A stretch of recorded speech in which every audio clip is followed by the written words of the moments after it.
सुप्रभात बच्चों, कक्षा 1 हिंदी में आप सभी का स्वागत है। बच्चों, कल हम पढ़ रहे थे हमारी हिंदी पाठ्य पुस्तक खुलते पंख का पाठ 19। बच्चों, पाठ 19 है ऋषि का आश्रम। कल हम पढ़ रहे थे इसका प्रश्न उत्तर। तो चलिए पहले हम प्रश्न उत्तर को दोहराते हैं, फिर आगे का पाठ पढ़ेंगे, कार्य करेंगे। तो बच्चों, ऋषि का आश्रम। प्रश्न उत्तर। प्रश्न उत्तर। तो बच्चों, पहला प्रश्न था ऋषि का आश्रम कहाँ था। बच्चों, ऋषि का आश्रम कहाँ था? जैसे कि हमने पाठ में पढ़ा, ऋषि का आश्रम नदी किनारे था। तो हम लिखेंगे ऋषि का आश्रम नदी किनारे में, गंगा के किनारे था। ऋषि का आश्रम गंगा के किनारे था। पाठ में हमें दिया है कि ऋषि का आश्रम गंगा के किनारे था, तो हम लिखेंगे ऋषि का आश्रम गंगा के किनारे था। आश्रम में कौन कौन से जानवर घूमते थे? आश्रम में कौन कौन से जानवर घूमते थे?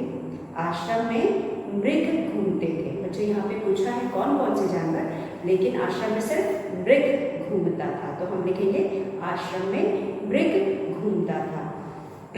उसके बाद प्रश्न 3, आश्रम में कौन शिक्षा लेने जाते थे? आश्रम में कौन शिक्षा लेने जाते थे? आश्रम में दूर दूर से बालक शिक्षा लेने जाते थे। आज्ञा। आश्रम में दूर दूर से बालक शिक्षा लेने जाते थे। प्रश्न 4, ज्ञान और अक्षय कहाँ गए? ज्ञान और अक्षय कहाँ गए? दोनों जंगल में लकड़ियां लेने गए। या तो हम लिखेंगे ज्ञान और अक्षय जंगल में लकड़ियां लेने गए, या दोनों जंगल में लकड़ियां लेने गए, या बीनने गए।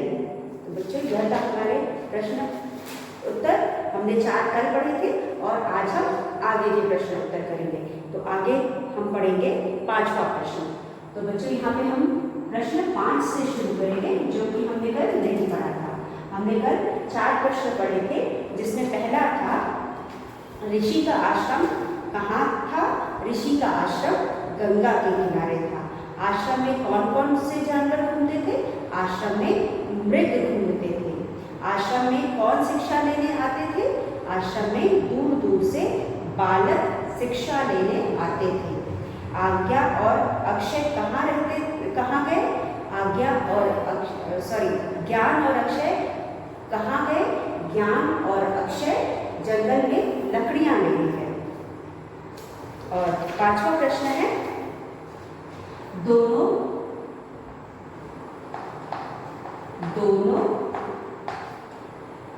बालकों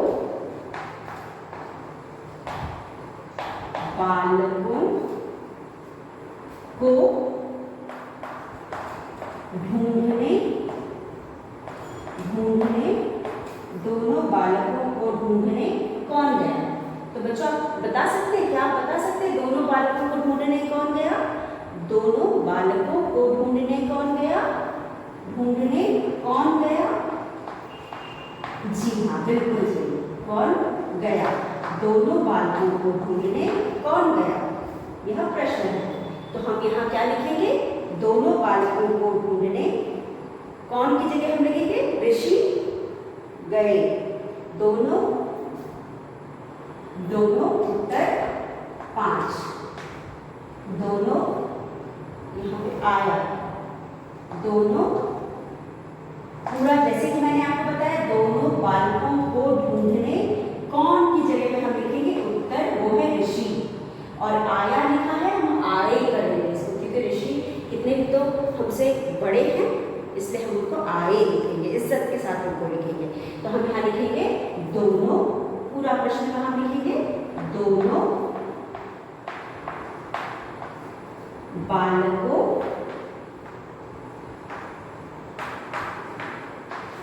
को ढूंढने कौन की जगह क्या लिखेंगे? कौन की जगह ऋषि, क्योंकि ऋषि गए थे दोनों बालकों को ढूंढने के लिए, तो हम कौन की जगह ऋषि लिखेंगे। दोनों बालकों को ढूंढने ऋषि आया की जगह आए। दोनों बालकों को ढूंढने कौन आया? ऋषि आए। बच्चों जो भी हमसे बड़ा होता है या आदरणीय होता है उसे हम उसके साथ हम या उसके लिए हम आदर से बात करते थे। ऋषि भी हमसे कितना भी तो बड़े हैं और ऋषि लोगों का वैसे भी आदर करना चाहिए। तो हम यहाँ आया की जगह प्रश्न में आया दिया है क्योंकि उत्तर नहीं पता है कौन है, लेकिन यहाँ पर हम आए लिखेंगे। तो दोनों बालकों को ढूंढने ऋषि आए। प्रश्न है हमारा, दोनों बालकों को ढूंढने कौन आया? दोनों बालकों को ढूंढने ऋषि आए। हमें कुछ नहीं करना है, सिर्फ कौन की जगह पे हम ऋषि लिखेंगे और प्रश्न के क्वेश्चन मार्क की जगह हम पूर्ण विराम लगाएंगे। तो बच्चों यह था प्रश्न 5। दोनों बालकों को ढूंढने कौन आया? दोनों बालकों को ढूंढने ऋषि आए। उसके बाद हमारे पास छठा प्रश्न है।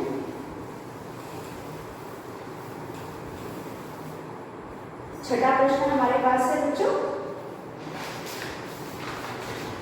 जंगल में क्या हुआ? जंगल में क्या हुआ? प्रश्न 6। जंगल में क्या हुआ? जंगल में क्या हुआ? जंगल में क्या हुआ? जंगल में उत्तर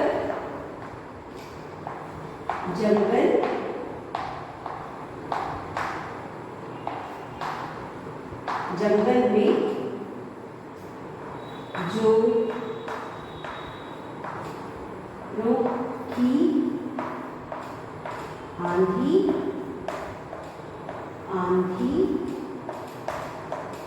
जोरों जंगल में जोर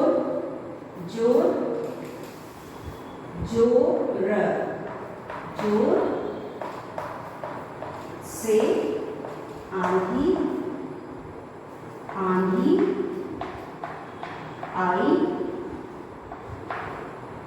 आई और बारिश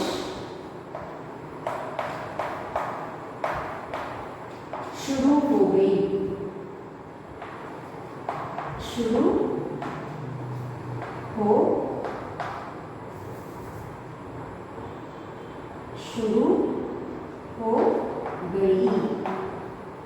तो बच्चों जंगल में जोर जोर से आंधी आई और बारिश शुरू हो गई। जंगल में पहले जंगल में क्या हुआ? जंगल में जोर जोर से आंधी आई और बारिश शुरू हो गई। तो बच्चों जंगल में जोर जोर से आंधी आई और बारिश शुरू हो गई। प्रश्न है हमारा, जंगल में क्या हुआ? जंगल में जोर जोर से आंधी आई और बारिश शुरू हो गई। जब बच्चे बालक लकड़ियां लेने गए थे तो जोर जोर से आंधी आई और बारिश शुरू हो गई। तो बच्चों यह था हमारा प्रश्न उत्तर। एक बार हम इसे फिर दोहरा लेते हैं, फिर हम आगे का कार्य करेंगे। तो बच्चों पहला प्रश्न था, ऋषि का आश्रम कहाँ था? ऋषि का आश्रम गंगा के किनारे था। आश्रम में कौन कौन से जानवर घूमते थे? आश्रम में मृग घूमते थे। मृग का मतलब हिरण। उसके बाद आश्रम में कौन शिक्षा लेने आते थे? आश्रम में दूर दूर से बालक शिक्षा लेने आते थे। ज्ञान और अक्षय कहाँ गए? दोनों जंगल में लकड़ियां लेने गए या बीनने गए। दोनों बालकों को ढूंढने कौन आया? दोनों बालकों को ढूंढने ऋषि आए। जंगल में क्या हुआ? जंगल में जोर जोर से आंधी और आई और बारिश शुरू हो गई। तो बच्चों यह थे इस पाठ के प्रश्न उत्तर। इसके बाद हम करेंगे सही विकल्प चुनकर उस पर टिक लगाओ। सही विकल्प चुनकर उस पर टिक लगाओ। हम यहाँ पे प्रश्न लिखेंगे और उसके 3 विकल्प दिए होंगे। उनमें से जो विकल्प सही है उसके आगे हम टिक का निशान लगाएंगे। तो हमारा पहला प्रश्न है, सही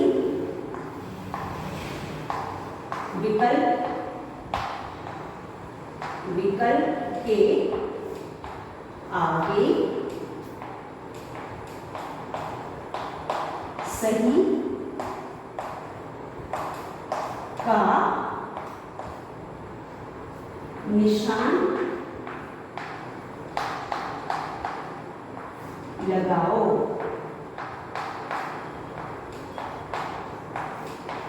सही विकल्प के आगे सही का निशान लगाओ। हमारा पहला प्रश्न है बच्चों, पाठ से ही है। ऋषि का आश्रम किस नदी के किनारे था? ऋषि का आश्रम किस नदी के किनारे था? ऋषि का आश्रम किस नदी के किनारे था?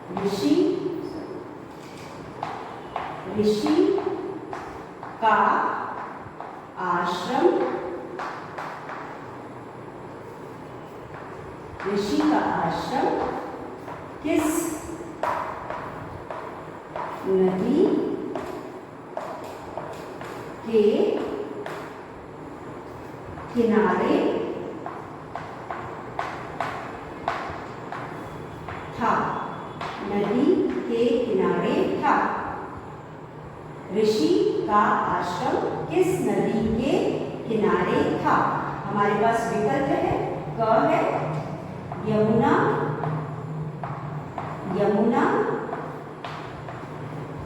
ख है बच्चों गंगा, और ग है सरस्वती।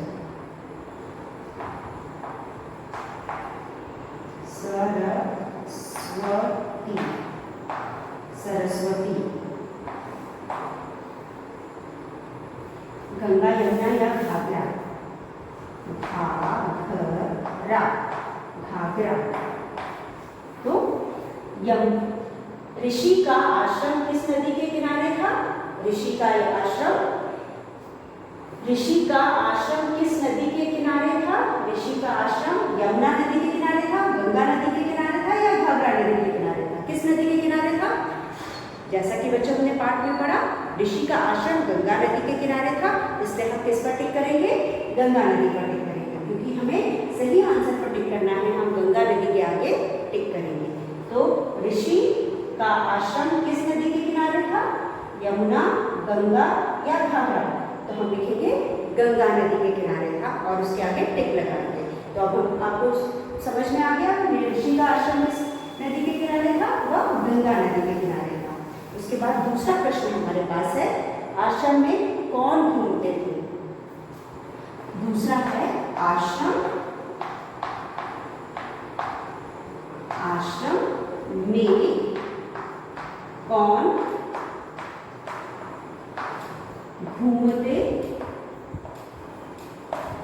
घूमते थे? आश्रम में कौन घूमते थे?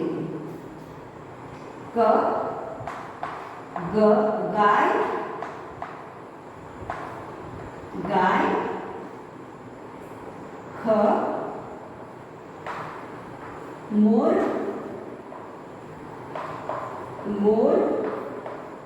या फिर ग में मृग। तो बच्चों, आश्रम में कौन घूमते थे? आश्रम में गाय घूमते थे, मोर घूमते थे, या मृग घूमते थे? जैसा कि हमने पाठ में पढ़ा, आश्रम में मृग घूमते थे। तो हम किसके आगे टिक लगाएंगे? ऑप्शन ग, मृग के आगे। तो आश्रम में मृग घूमते थे। मृग मतलब हिरण। तो इसका उत्तर है आश्रम में मृग घूमते थे। आश्रम में कौन घूमते थे? आश्रम में मृग घूमते थे। तो आप मृग के आगे सही का निशान लगाएंगे। उसके बाद थर्ड आंसर हमारे पास है, तीसरा उत्तर है, तीसरा प्रश्न है,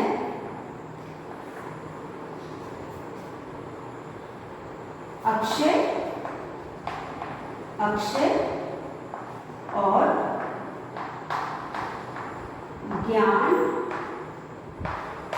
कहाँ गए थे? अक्षय और ज्ञान कहाँ गए थे? ऑप्शन ए, अक्षय और ज्ञान कहाँ गए थे? अक्षय और ज्ञान कहाँ गए थे? जंगल गए थे। बी क में जंगल गए थे। ख में स्कूल गए थे। या बगीचे गए थे। या बगीचे में गए थे। कहाँ गए थे? अक्षय, ज्ञान और अक्षय कहाँ गए थे? ज्ञान और अक्षय जंगल गए थे, स्कूल गए थे या बगीचे गए थे? वह जंगल में गए थे। जैसा कि हमने पाठ में पढ़ा, वह जंगल में गए थे और तेज आंधी और बारिश आने की वजह से वह भटक गए थे। तो अक्षय और ज्ञान जंगल गए थे। तो जंगल सही उत्तर है, इसलिए आप जंगल के आगे टिक लगाएंगे। उसके बाद हमारे पास चौथा है, ऋषि क्या लेकर दोनों को ढूंढने गए? चौथा है, ऋषि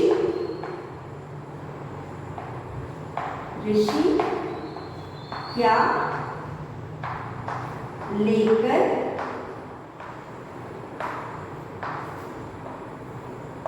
दोनों को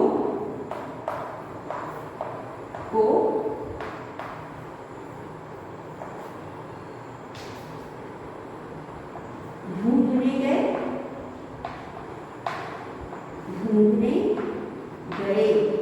ऋषि क्या लेकर दोनों को ढूंढने गए? ऋषि क्या लेकर दोनों को ढूंढने गए? यहाँ पे पहला ऑप्शन है मशाल।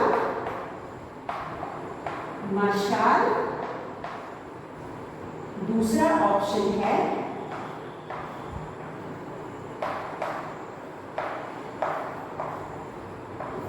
लालटेन, या फिर तीसरा ऑप्शन है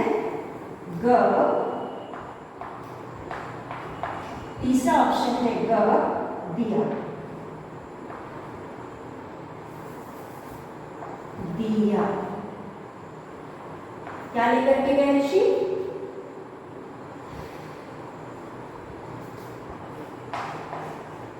मशाल, लालटेन और दिया। क्या लेकर के गए थे? ऋषि क्या लेकर बच्चों को ढूंढने गए थे, दोनों बालकों को ढूंढने गए थे? ऋषि लालटेन लेकर दोनों बालकों को ढूंढने गए थे। तो सही उत्तर है लालटेन। बच्चों, ऋषि ना मशाल लेकर के गए थे, ना दिया लेकर के गए थे, वह लालटेन लेकर के गए थे। तो सही उत्तर है लालटेन। आप लालटेन के आगे निशान लगाएंगे, सही का निशान लगाएंगे और उत्तर लिखेंगे। तो बच्चों, यह था हमारा चौथा। इसके बाद बच्चों हम एक बार फिर से दोहराते हैं। ऋषि का आश्रम किस नदी के किनारे था? यमुना, गंगा या घाघरा? ऋषि का आश्रम गंगा नदी के किनारे था। उसके बाद आश्रम में कौन घूमते थे? गाय, मोर और मृग। आश्रम में मृग घूमते थे। अक्षय और ज्ञान कहाँ गए थे? जंगल, बगीचा या स्कूल? अक्षय और ज्ञान जंगल में गए थे। जैसा कि हमने पाठ में पढ़ा कि वह दोनों जंगल में लकड़ियां बीनने गए थे, लेकिन तेज आंधी और बारिश की वजह से दोनों रास्ता भटक जाते हैं। ऋषि क्या लेकर दोनों को ढूंढने गए? ऋषि लालटेन लेकर दोनों को ढूंढने गए। तो बच्चों, यह था हमारा प्रश्न। अब इसके बाद हम यहाँ पे इस पाठ से संबंधित कुछ शब्दों को लेकर इनका वाक्य बनाएंगे। तो बच्चों, वाक्य बनाना क्या होता है आप सभी जानते हैं, क्योंकि अब तक हम हर पाठ में वाक्य बनाते आ रहे हैं। तो जो भी शब्द हमारे पास होता है उसे लेकर के ऐसा कोई शब्द बनाना जिसमें उससे संबंधित ही हम कुछ लिखते हैं। जैसे कि अगर हम यहाँ कुछ शब्दों की बात करें तो चलिए बना करके हम लिखते हैं, ठीक है। तो हमारा कक्षा कार्य क्या है आज का? कक्षा कार्य है वाक्य बनाओ। वाक्य बनाओ।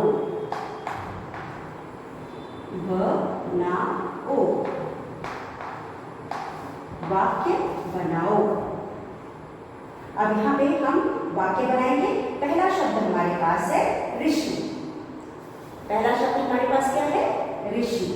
तो हम यहाँ लिखेंगे ऋषि। ऋषि, ऋषि तो हम सबसे पहले कुछ भी लिख सकते हैं। ऋषि जंगल में रहते हैं, या फिर ऋषि आश्रम में रहते हैं, या फिर ऋषि साधारण जीवन जीते हैं, या फिर ऋषि अपना ज़्यादा से ज़्यादा समय पूजा पाठ में व्यतीत करते हैं। कुछ भी हम लिख सकते हैं। तो चलिए हम लिखते हैं ऋषि आश्रम में रहते हैं। हम यहाँ लिखेंगे ऋषि आश्रम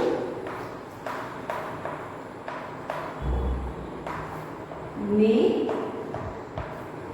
रहते हैं। ऋषि आश्रम में रहते हैं। तो बच्चों ऋषि, ऋषि क्योंकि हम ऋषि का ही वाक्य बना रहे हैं, तो जो भी हमने वाक्य में लिखा वो ऋषि से संबंधित है।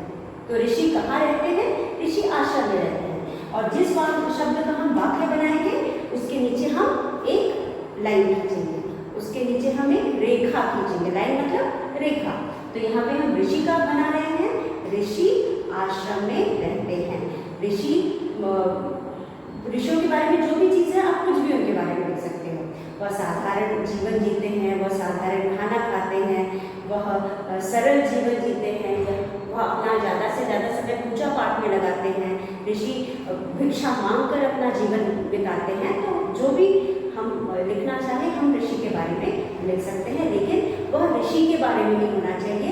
और जिस वाक्य का जिस शब्द का हम वाक्य बना रहे हैं वह वाक्य उस वाक्य में वह वाक्य का प्रयोग होना चाहिए। जैसे कि हम यहाँ पे वाक्य हम ऋषि का बना रहे हैं, तो इस वाक्य में ऋषि शब्द होना चाहिए। तो इसी तरह हम आगे बनाते हैं।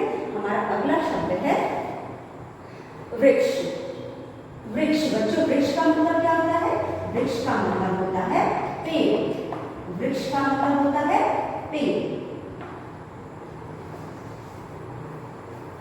जंगल में बहुत से पेड़ होते हैं, या जंगल में बहुत से वृक्ष होते हैं, या जंगल में तरह तरह के वृक्ष होते हैं।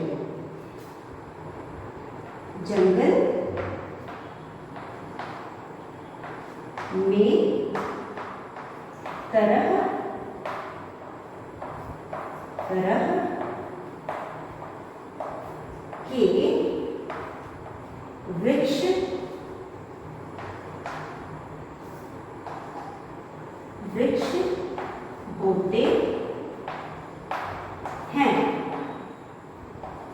होते हैं।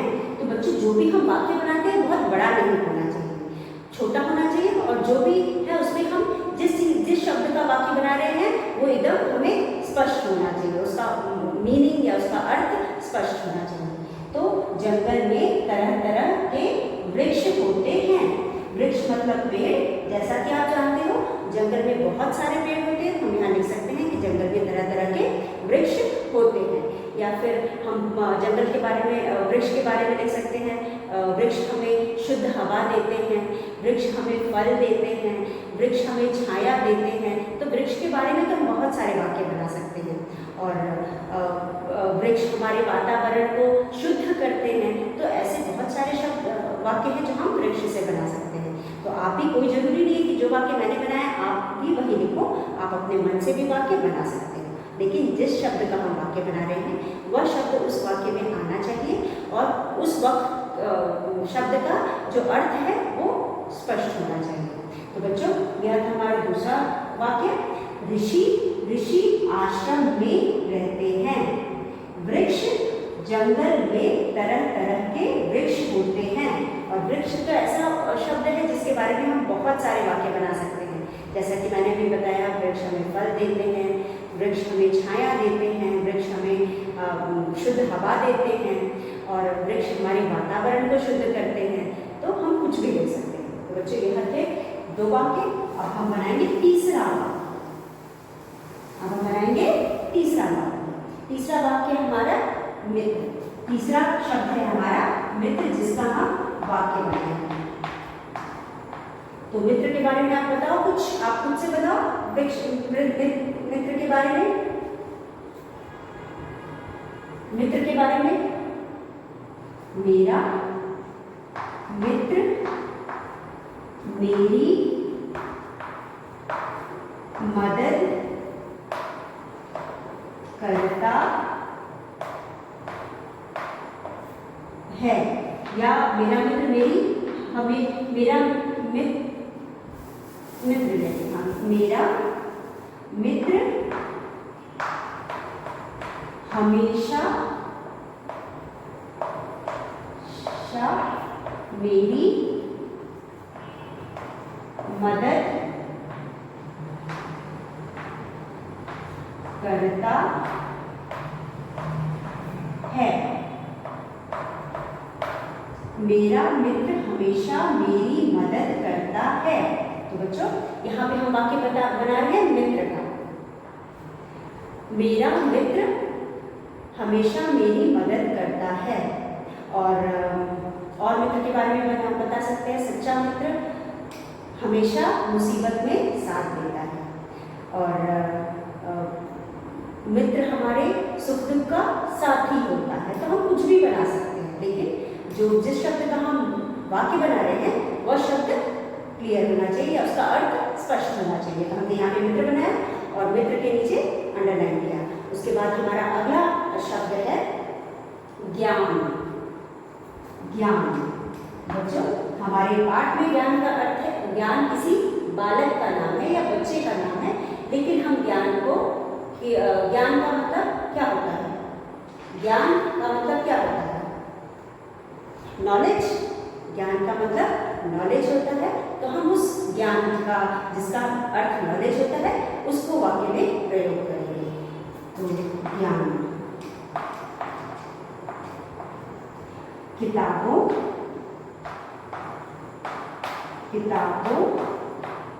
से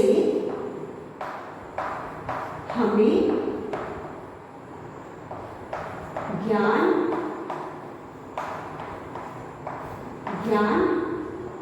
मिलता है। ज्ञान के नीचे अंडरलाइन करेंगे तो किताबों से हमें ज्ञान मिलता है। और स्कूल में हमें बहुत सारी ज्ञान की बातें पता चलती हैं। पुस्तकालय में जाकर के हम बहुत सारा ज्ञान हासिल कर सकते हैं, बहुत सारी किताबें पढ़ के हमें ज्ञान मिलता है। और हम दूसरों को ज्ञान देते हैं या हम दूसरों को ज्ञान दे सकते हैं, बड़े बच्चों को ज्ञान देते हैं। इस तरह से हम बहुत सारे वाक्य बना सकते हैं। तो ज्ञान का मतलब है नॉलेज। इसके ऊपर जो भी वाक्य आप बनाना चाहो बना सकते हो। ऐसा कोई जरूरी नहीं है कि जो वाक्य मैंने बनाया है उसी को आप बनाएं। तो बच्चों इस तरह से हम जो भी शब्द हमें दिया जाएगा उसका वाक्य बनाएंगे। वाक्य बनाने का अर्थ होता है उस शब्द को लेकर उसके विषय में कुछ लिखना, और इस तरह से लिखना कि वह शब्द भी उस वाक्य में आए। इसे कहते हैं वाक्य बनाना। तो बच्चों यह था हमारे पाठ का एक और अभ्यास खत्म हुआ।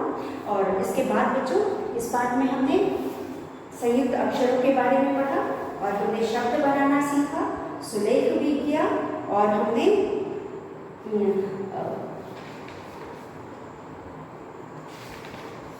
प्रश्न उत्तर किया। तो बच्चों एक बार इस पाठ में आने वाले संयुक्त अक्षरों को फिर से पढ़ लेते हैं और उनको दोहरा लेते हैं। जैसे कि हमने यह इस पाठ में संयुक्त अक्षर पढ़े। संयुक्त अक्षर में हमने पढ़ा अक्षर मीन्स क्षत्रिय, फिर उसके बाद त्र से त्रिशूल वाला, ज्ञ से ज्ञानी वाला, और फिर आखिरी में हमने पढ़ा था श्री वाला। बच्चों और हमने जाना कि जो क्षत्रिय वाला छ होता है वो कैसे बनता है। क आधा क और षटकोण श को मिलाकर के हम क्षत्रिय छ बनाते हैं। उसके बाद त आधा त और र को मिलाकर के हम त्र बनाते हैं। ज और इ को मिलाकर के हम ज्ञ बनाते हैं, और बड़ा श और र को मिलाकर के हम श्र बनाते हैं। तो बच्चों क्योंकि हम इन शब्दों को दो शब्दों को मिलाकर के बनाते हैं, एक आधा और दूसरा पूरा, इसलिए हम इसको संयुक्त अक्षर कहते हैं। तो बच्चों इस पाठ में हमने इन अक्षरों को जाना और इन अक्षरों को लिखना, इससे शब्द बनाना सीखा और इन अक्षरों का सही उच्चारण सीखा। तो बच्चों इसी तरह के कुछ और शब्द आप लिख करके मुझे कक्षा कार्य नोटबुक पे लिख करके दिखाएंगे। और जो वो सारे शब्द नहीं होने चाहिए जो हमने पाठ में पढ़ा है। कुछ ऐसे शब्द जो हमने अभी पाठ में नहीं पढ़ा, आप इसे कहीं ना कहीं से ढूंढेंगे और यह आपका होमवर्क है, कक्षा कार्य है। आप कहीं ना कहीं से कम हर शब्द से हर अक्षर से 4-4 शब्द बना करके मुझे ऑनलाइन क्लास में दिखाएंगे। तो बच्चों, इसी के साथ आज हम यह पाठ समाप्त करते हैं। अगले वीडियो में हम अगले पाठ के साथ फिर मिलेंगे। तब तक के लिए धन्यवाद।